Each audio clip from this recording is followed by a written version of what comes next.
Okay, Okay, now we are done. I did Good, it. good morning. Well, good night for you. It's nighttime. Yes, yes. How Yeah, how is everything? it's How is everything everything in? is well going the best we can because we've been locked down for over 25 days or something like that. So almost a month already. So it's been a challenging time for all of us, but I do just doing well.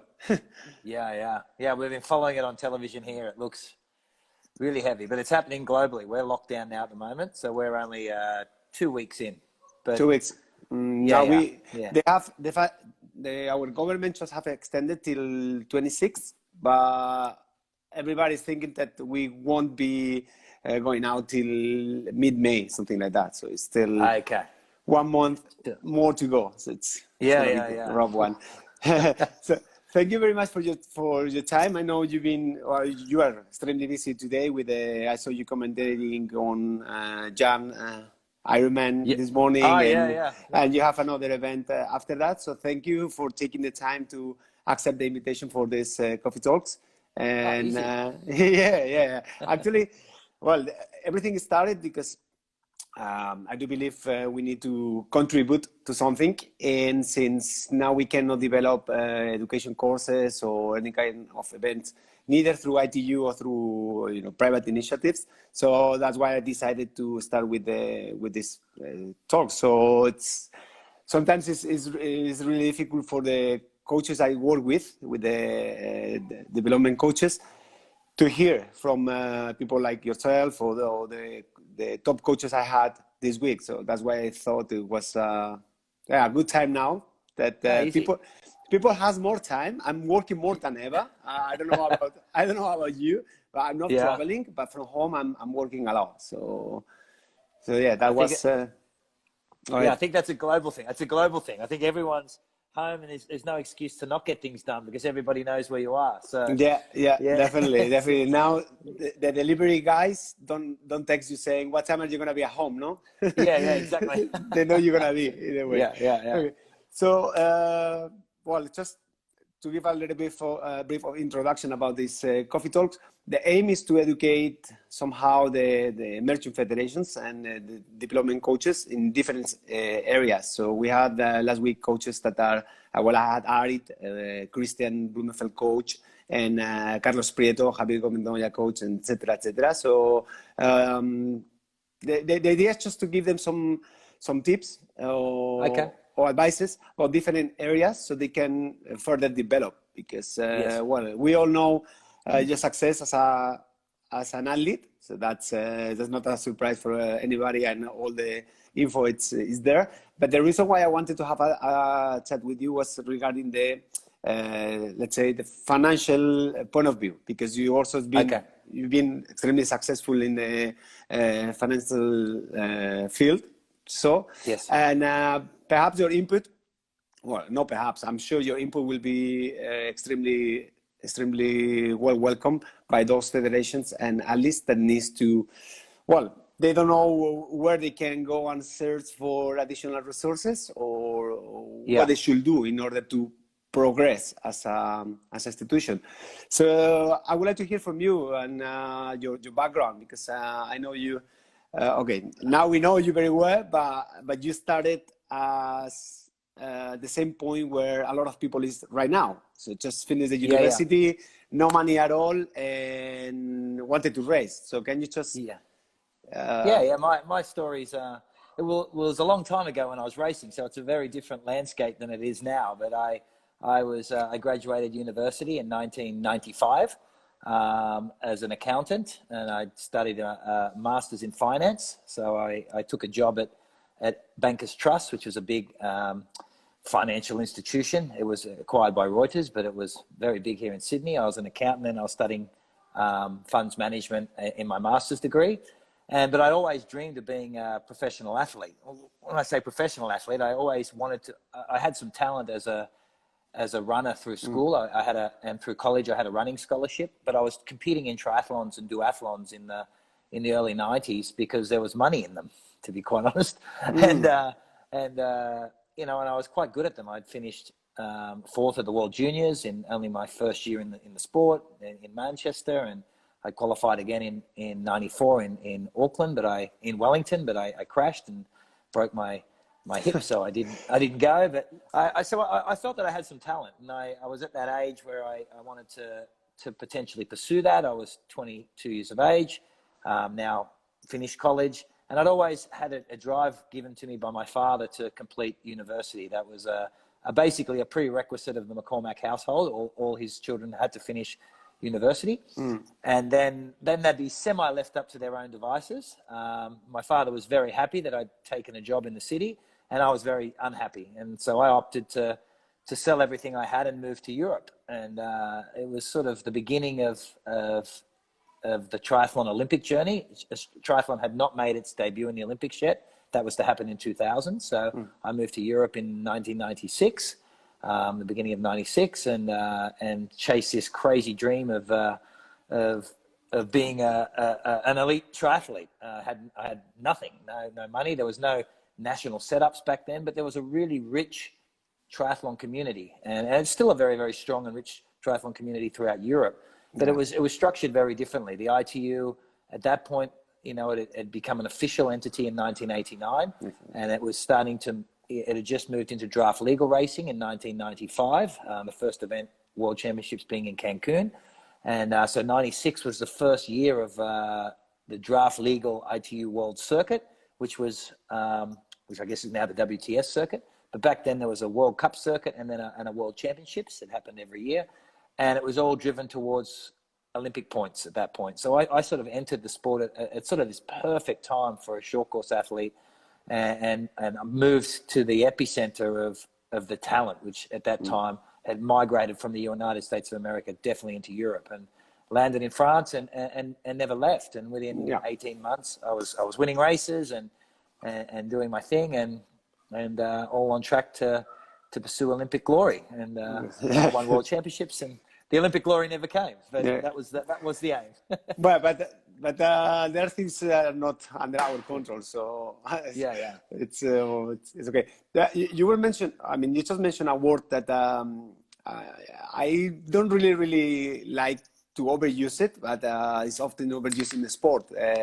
Talent, okay? Because people think you have talent and you can reach whatever you want, and I don't believe it's just enough, okay? Because you can find talent athletes in the middle of the mountain in Rwanda, because I'm just mentioning Rwanda because you came back from there recently, and I've been there delivering a course. So in the morning when I went out for a run, you can see people running like crazy, and they are not even professional athletes. It's someone who is exercising, and then they're gonna go to work. So there is talent in there, but unless you have the complete setup, financially speaking, or with equipment, with etc., you're not gonna make it anywhere. So talent is not enough. That's why the starting point for most of the athletes is just, okay, don't have money, federation have no money, what should I do? So I was that. I had no money. My federation had no money, and I'll be honest, I don't think I was highly talented as a triathlete. I was a terrible swimmer. I was a good runner, and I was a very good bike rider in the non-drafting days, which was probably a big strength I had. But once they moved to drafting, I really had to develop the swim, and the bike ride was semi-nullified to some degree, and my run had to be developed even further. So I think my biggest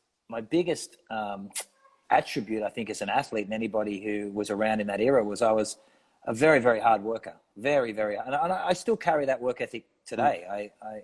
I was up 5 a.m. most of my life swimming, and I was finishing 6, 7, 8, p.m. in the evening. I speak with Jan Frodeno a lot because he has a huge work ethic as well, and we talk about other athletes that don't, and some people, they call it talented, or I just felt that I had there was a level of discipline that was needed in order to pursue. If you want to be the best at anything, you need to be disciplined, right? And I never took anything for granted, and I don't think I never made excuses, and I don't think the good athletes do. None of us had money. You don't need money to be successful. You need a work ethic, and that's free. and a desire to work hard, a desire to listen to people that can help you, and a belief that you have what it takes to improve and to be competitive. They're all the ingredients you require. You know, the great thing about triathlon, there's no talented person at swimming, biking, and running. Yeah. You know, you could be good at one or two of them or three, but there's no natural talent at all three of them. And I think that's what makes triathlon such a fair sport for so many people. Definitely, and this is something. Speaking last week with Henry's father, with Joe, with Henry's coach actually, and also Carlos. Joe highlighted the fact that Javi was working overtime without Carlos having to say anything to him. So it's inner. So it's inner you. So if you want to be there, and now you're mentioning John has the same, you had the same. So perhaps the success doesn't come by lying on the sofa and just waiting that your talent will show up on this race and then you're gonna easily win everything. So it doesn't work like that. There is a time to lie on the sofa. But definitely. If you're lying on the sofa more than you're out there doing the work, then you're doing the wrong thing.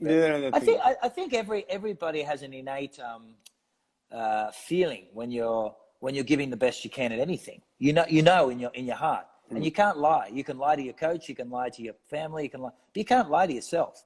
And when you're racing, the only person that you need to talk to is yourself. So if you're lying to yourself in your training, in your life, and you're not giving everything, that's what I always found.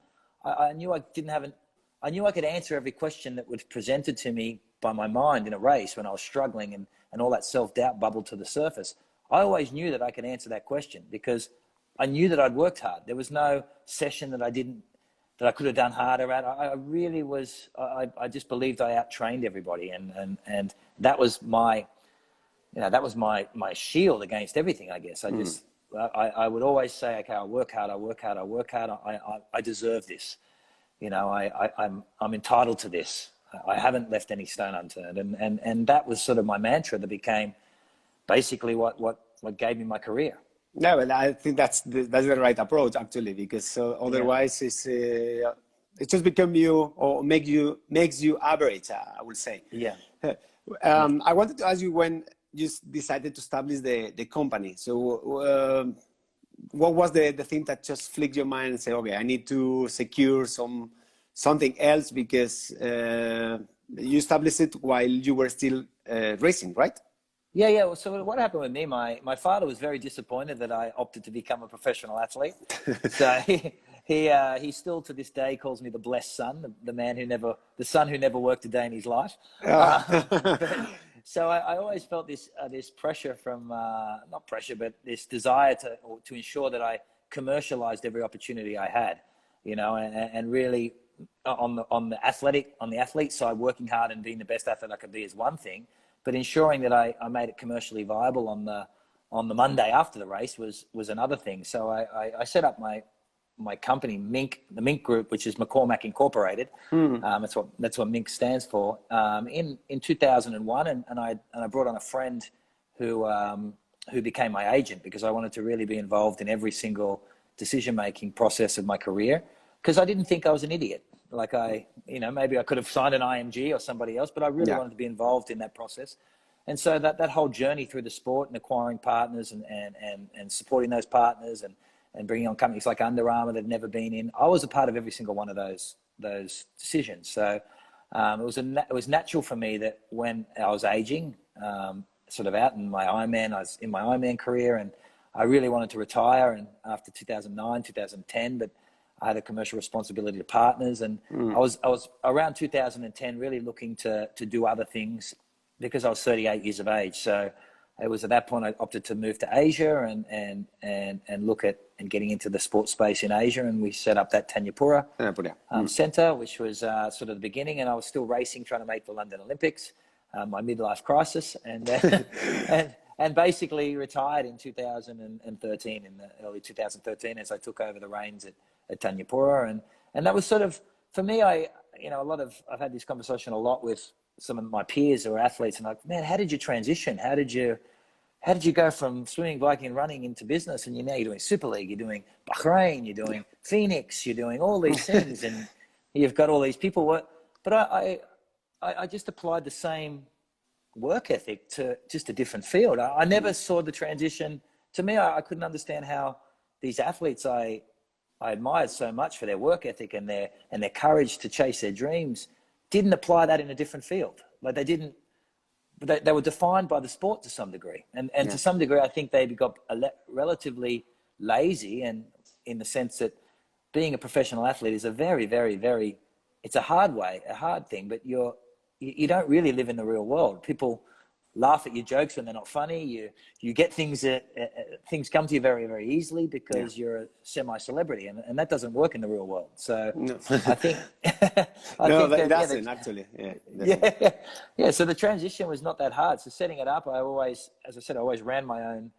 I was always my own agent, working with a team of people. So it was a natural progression, and setting that up early, and then transitioning into other fields in consulting and high performance, and then ultimately building teams and running centers was something that I think any good leader or any good leader of an organization realizes they don't know everything, and they get the people who do know and just help bring those people together to get a result. And that's all I did as an athlete. I was the product, but I didn't know how to train. I'd speak to coaches like yourself, or like Javier Gomez. He's the great athlete, but he has a magnificent coach that enables him to shine. And that's all he did on this side of the fence as well. Yeah, and the team as well, because when I had the chat with Carlos at the beginning of the week, he was saying it's not. I asked him, okay, what kind of resources you go to every time you need info, and he was mentioning a huge bunch of people who is around and is taking part of the process, because by yourself you're not going to make it anywhere. So unless you have a strong team around you. So where do you see opportunities for small federations and athletes to just boost this financial I would say income perhaps, or find opportunities to grow themselves? Yeah, I think, look, the fundamentally, and I've been in Bahrain with you, I've been in Kazakhstan and many of these small, in Thailand, and there's the opportunity to be a good athlete is presented to everybody. I don't, especially in this sport. And I think first and foremost, you need to access information, which nowadays has never been easier. Right? Yeah, with social media, right? Yeah. There's information out there.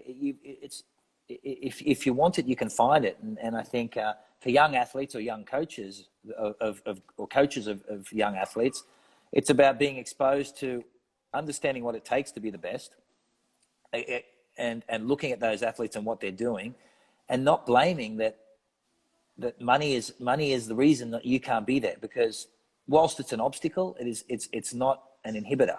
It doesn't stop. It doesn't inhibit you from being there. So passion will outplay money every day of the week. And then trying to expose yourself to that type of competition as quickly as you possibly can, because there's nothing shows you where you are as easily as testing or competing, right? Yeah. You can, very, very quickly, okay, I'm this far behind in the swim, I'm this far off from the bike, and you can't lie to yourself. Being honest with yourself and building that team around you is key. And then I'm a little bit like yourself. This Phoenix project we've done is all around building opportunities for athletes, young athletes that don't have the opportunities of the big sports centers, like the Great Britons and the Australias, and not so much in triathlon, but in all sports, and building a foundation that gives athletes that opportunity. So give us some time. It's starting to grow very, very rapidly, and reach out, because I love those stories. I think I'm always looking for an athlete or people that have that sparkle in their eye. I saw it with a young athlete called Hayden Wild, who, when I picked him for Super League as a wild card 2 years ago, everybody laughed. No one had heard of him. But I watched him race his first ever teams race for New Zealand in Hamburg. Yeah, it was amazing. And it was amazing. This was a couple of years ago. He kicked down, and he was just so aggressive, and he just had this eye of the tiger that you could just see. And even though the team got obliterated, I thought he was better than a lot of the other New Zealanders that were on the card. So when I opted to give him a wild card, no one could believe it. But he's gone from strength to strength, and you can just see it. A coach can see it, and people see it. And I think as an athlete, a young athlete, if you've got that, harness it and take chances and go after it. I saw him racing in Lausanne, and actually felt this energy you're talking about, like, okay, the eye of the tiger you just mentioned. So it was, I think he will have a really, really bright future in the sport because he has it, and I do believe he wants it. When I was talking with Arit, with the Christian coach, we know he might not be the most talented, physiologically speaking, or because I had Christian in 2011 in one of the ITU development camps, and I was looking at the testing just 2 days ago, and the times were not like wow, it was still be fast, but he used to do or practice the transition. We stay in a place that the corridor is like 200 meters long. It's incredible. So it was every night practicing transitions in there. So it might not be the most talented, but it's the guy that put the more work in there. And when they are here in Granada training in the high altitude training center, it's incredible. So they work overtime. So it's what you were saying, is the amount of load you put in whatever you want to do. Otherwise, things just don't come. That's how it is. If anyone who knows Jan Frodeno is, Christian Blumenfeld's famous for his work ethic. Alistair Brownlee, famous for but Jan Frodeno is, even as an ITU athlete, pre-Beijing Olympics, the sessions and the workload this guy was doing was remarkable. I was racing Ironman at the time, and his wife Emma was a very close friend of mine, and I used to hear what he was doing. I couldn't believe this is what an ITU athlete was doing. And it's funny that all those athletes have done such amazing things in their career, and people look at them now and think, oh wow, they've got talent. But they work so hard. It's ridiculous. Yeah, definitely. We had the same conversation with different people through these coffee talks, and about the people who call themselves influencers, and actually they are doing something really, really good because they have a product. I'm not saying it's a good product, but they sell it very well. So they have millions of followers. The message reach the people or the audience they are targeting, and they actually master it, the skills in social media. I always heard at least complaining, we don't have time to work on our social media, but I do believe nowadays it's almost mandatory to either to manage it by yourself or to have something that does it for you. So how do you see the importance of athletes being kind of self-educated in these areas, as well as financially in their future development as athletes? Look, this has become a frustration for me because since I started Super League, because I'm meeting a lot of these athletes you're talking about, and I look at them, I think far out, like there's so many opportunities for you guys, and you've got nothing. Like, I mean, you're not trying, you're not doing everything you possibly can to be the best. Like I hear, we sit down in these workshops we do at Super League, and we talk to a lot of the athletes, trying to teach them about social media, how to use it, how to leverage partnerships, we're trying to teach them to be professionals. And all of them sit there and they're, I want to be like Roger Federer. I want to be like, I'm like, Rafael Nadal. I'm like, do you have any idea? They don't just play tennis. Yeah. They are the quintessential professionals. You guys are amateurs, beyond amateurs, not because of the money in the sport, because of the way you behave. Yeah. So there is an absolute responsibility. And any young junior that's watching this right now, it falls on your shoulders. There is a responsibility for you to build your brand. You have a responsibility to yourself. And if you just want to have a holiday and be a tourist on the circuit, then that's fine too, right? Like, nothing against that, but nothing do not against spend that. Someone else's money. But, yes, exactly. But get out of the way of the people that are taking this and treating this professionally, because this sport has so much legs. It's a lifestyle sport that's growing exponentially year on year. There is so much commercial value in this sport, so many companies and major players within this sport that are interested in this sport, and it's up to you to talk to them and engage them. And you need a strategy. You can work with your coach athletically, but get the right people around you and think who you are and how you want to be seen and how you want to represent yourself. And you have the opportunity now to tell that story, because you control the media. In my day, the media controlled what they wrote about me. So you would have to ring up, pick up the phone, ring interview, ring editors and say, can you write this? That's not retract that. Nowadays, you tell the message. And follow Javier Gomez or follow Jan Frodeno's social media or Daniela Reef and look what they are doing. They're the best in the world.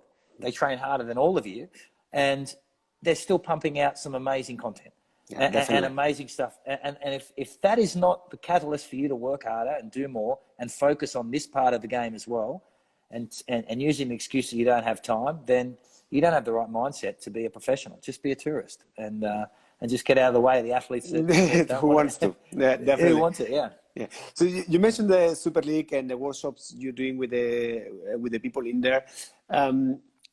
I can say, and that's not a secret for anyone, that Super League was a game changer because you came into the triathlon scene with a lot of strength, with a different format, extremely spectator friendly, I must say. And I'm not throwing, as we say in Spain, stones into my own roof, but the current format, to me, as per ITU, sometimes depending on the circuit, the standard distance is just tedious to watch, especially the bike. Nothing is happening, etc., etc. So when Super League came into play and I watched the first edition, I was like, wow, that's amazing. Actually, it was a game changer. It seems Paris 2024 will probably have Olympic distance race, mixed team relay, and a sprint distance race. Eliminator. Too, yeah, kind of. Yes. So it seems like the triathlon scene is also changing towards more shorter distance. So what's the plan of Super League now that the Olympics has been postponed one more year? And how you gonna adapt to this new situation and for the comment? Yeah, look, for me, I never wanted to be, everyone called Super League a disruptor, but I'm pro ITU. I'm an ITU world champion. I'm a massive fan of the Olympic Games. I think it's the most important thing for young athletes to aspire to Olympic success. But I'm also a realist, and being a traditionalist is important. But the way people consume media nowadays, and the way it's working, 2-hour racing doesn't work anymore, right? And you need to look at the big sports that are doing it: cricket, surfing.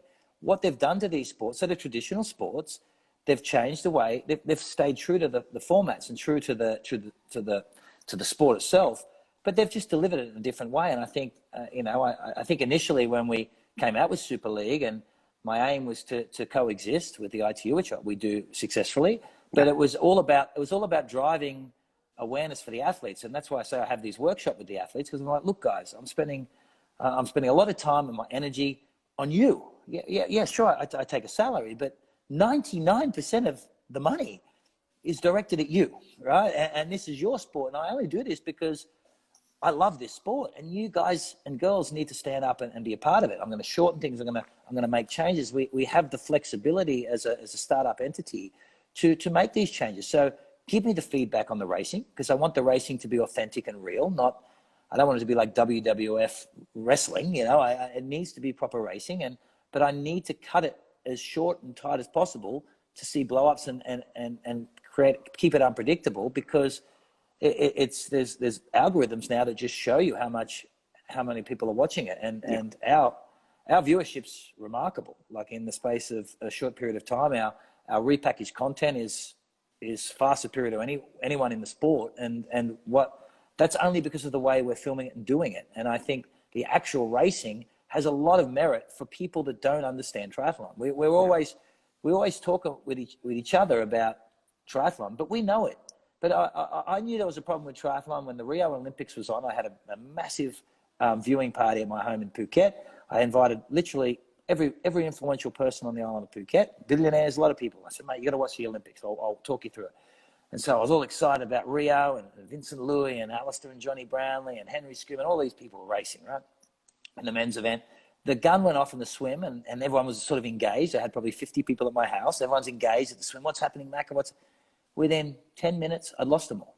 Like they're now standing in their corners talking about other things, because the sport, I loved it, but the sport wasn't engaging enough. And I knew at that point we needed to bring change. I needed to bring a highlight to those athletes. I needed to bring format changes and consequence, and racing at the front and the rear, eliminations, these sort of things that people can stay engaged and ask questions on the viewing journey. And I engaged a consulting company to talk to in relation to how people consume content now. And there was a very interesting conversation I had with them at Mackenzie, which was, the modern millennial has grown up. When I grew up watching sport, it was dictated to me. I turned the television on at a certain time, and sport was on at 9.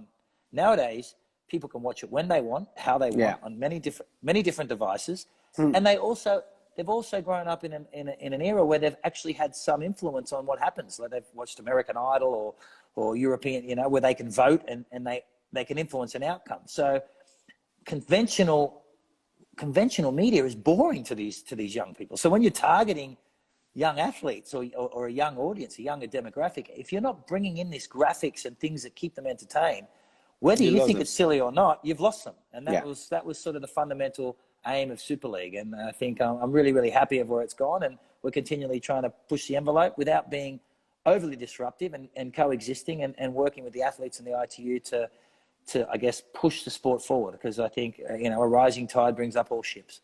Yeah, definitely. And I do believe now everything is stopped, or how you are handling the situation, because you had most of the races scheduled for the end of the year, no? Yeah, we spoke with the ITU last year, so we opted to have an Olympic break, and our first event was going to open in Singapore the week after the Olympic Games, as all the athletes are coming. Then we had Oslo, London, Jersey, Malta, and Dubai. There was one other. I've forgotten one. I missed one. And in Malibu. Yes, in Malibu in Los Angeles. But now Singapore's literally off. We've been told that it'll be moved to next year. Singapore won't do any events this year. And we're looking at the season. We'd like to put an event on somewhere this season, but we want to talk to all the athletes. We try and ensure that the athletes have a say. We don't want to just cram. I think the WTS still has to bring their series. There's a lot of Olympic points to do. So we're working with them to make sure that works. And we've got enough funding and enough commercial support now to have the season off, to make those changes, to plan for next year and go out and just copy the same system we have our qualifiers and come out after the Tokyo Olympic Games. It's going to be interesting the day everybody will start racing, because I always compare them like putting a wild lion in a cage. So those guys been, some of them since last November, December without racing. I don't know if some of them will just blow up the first day they're going to go racing, but no, it's been challenging. I can say, because I have friends that raced in the format, the Super League, and went to Malta, and etc. And it's amazing. Especially what they have highlighted is the treatment that they felt part of the event itself, and well treated. Whereas in other competitions, it's just not happening. No? So I do believe, especially for the small federations, as we were aiming to give them some tips, what you just said. Do the live coverage. You don't need to bring a big media team around. You just need people with phones, and you can easily do it through Facebook. So it's not an excuse. Or either, we're doing a live interview on Instagram. So exactly. It's just, now you only need a phone and a good connection, and that's it. So it's just a matter of finding the opportunities and capitalize them. Actually, look, all those developing federations, and if you're watching this and you're listening, and reach out to me and come and do bring your athletes to a qualifier. I'll make sure that we fly you in and bring you in and just expose your younger athletes to these shorter distances, to refining their skills. I think the Super League racing, you're doing 9 transitions in one race. You cannot refine skills as well as that. And you're starting to see that now. We saw it with Vincent and Katie and Hayden. You've seen the athletes that race Super League and the athletes who don't. And they're just so polished now in those transitions. That's going to become more and more apparent the longer Super League racing goes on. You're going to, you see some of these federations, the French in particular, the Canadians, the Australians now, they've realized that there's a distinct advantage in having your athletes compete in this style of racing and picking those athletes and selecting our qualifiers and going to that. And because of the refinement of skills that it brings, that you just can't get in training week in, week out. So all those young federations without any money, reach out, please do, and stay connected. And events like Bali and that, we can bring you in. We have funding to do that. And that's my aim, is to give young athletes exposure to that. And I'm glad the athletes are saying that, because as a former professional, my aim was to create a professional framework for those athletes to feel part of something and feel important and feel professional. And then I expect the same back from them. If you're going to get that framework, what we talked about earlier, then be a professional. Learn how to use social media. Learn how to communicate with your fan base and your audience, and learn how to activate partnerships that will become valuable for you in order to sustain your life within this sport. I'm going to apply myself to Bali race. I'm a really promising athlete. Okay. I promise I'm going to train more every day, but it's just something comes up and I can't. So I'll give you a start. You can get a start in Bali. You're in. That's the thing. Okay, so I don't want to, because I know you have some other commitments now, so I'm just going to throw the last topic I wanted to discuss with you. And since you won a couple of championships with them, and obviously the long distance races are also important for our sport. How do you see the fact that Wanda is now selling, or there are a lot of rumors and talks about Wanda selling Ironman to another company? Yeah, I think it settles at the end of this month. It's sold to Advance Media Group, which is ironically one of the people pulling that together was a guy called Jesse Dubois, who used to own Providence. He was out of Providence Capital, a wonderful guy. He owned it before Wanda acquired it a few years ago. So I spent a lot of time with Jesse. I think there's a time, you know, as triathletes, we tend to argue Ironman could do better and ITU could do better and Super League could do better. And we don't actually, at times like this, when we're all in isolation and we don't get to do the things we like, we should reflect on, number one, how amazing Ironman is, how amazing the WTS series is, and how amazing Super League is, because when you don't have it, you go back and watch it again. So I think Ironman changes lives. It's an amateur's, it's built around amateur participation, and it brings a lot of new people to this sport. And it's marvelous, and it's not built for professionals, though professionals exist in it, and we now see this PTO organization take off to try and build a long course attachment to Ironman, but the business model just doesn't suit that, in the same sense that ITU is built for Olympic selection. It's the business model doesn't suit mass participation, right? There is not a business model, actually. So so it's I think, look, you know, I can sit there and throw stones. Are they going to do a great job? Look, it's a difficult beast to control. It's 260 races around the world, and I know just by running 10 races around the world, the logistics and the people and the stress and the landscape that comes into delivering that as a single entity. We don't outsource. We own all our events in a similar way that Ironman does. So it's good for the sport. Look, I as triathletes, I often get frustrated because we do have a tendency to not realize how good we've got it and how amazing the people in this sport are, and we like to whinge about every little thing. And if we all just came together and actually said, look, we've all got a common agenda, which is to make this sport bigger than what it is, and everyone just did one thing positive for the sport, just one thing a day. Every single person does it. This sport would be bigger than tennis, right? We just need to do that one positive thing, whether you're an athlete, a coach, a participant. Just one thing, reach out to a friend and say you should do triathlon, or whatever that is. If everyone did one thing a day, and I say that to my team at Super League, let's ensure we do one thing today that is about taking triathlon further forward. Not Super League, the sport of triathlon, whether it's commenting on an athlete's page, whether it's something. I want a positive thing out of every single one of my employees every single day. And with that comes huge change. And if we all did that as a sport, I think it's amazing. And I think Ironman, whether they sell or not, is an amazing entity, and I do think it's time that a new organization has it. I think Wanda's had its time, and it's having a lot of financial difficulties, so it needs to be focusing its attention elsewhere. But I think that will happen, and I only see amazing things for Ironman. Okay. So thank you very much. And I don't want to take more time away from you because, as I said, I know you have another commitment. It was a pleasure. I'm talking to Georgia Taylor Brown in 19 minutes time. Okay, so guys, tune up and do not miss it. It was nice talking to you. Hope that everything gets sorted and fixed really soon, and we can have a real conversation, not through anytime. Not through the devices anywhere. So we've been through a lot. We sat in Paris once having a coffee, if you recall. Yeah, definitely.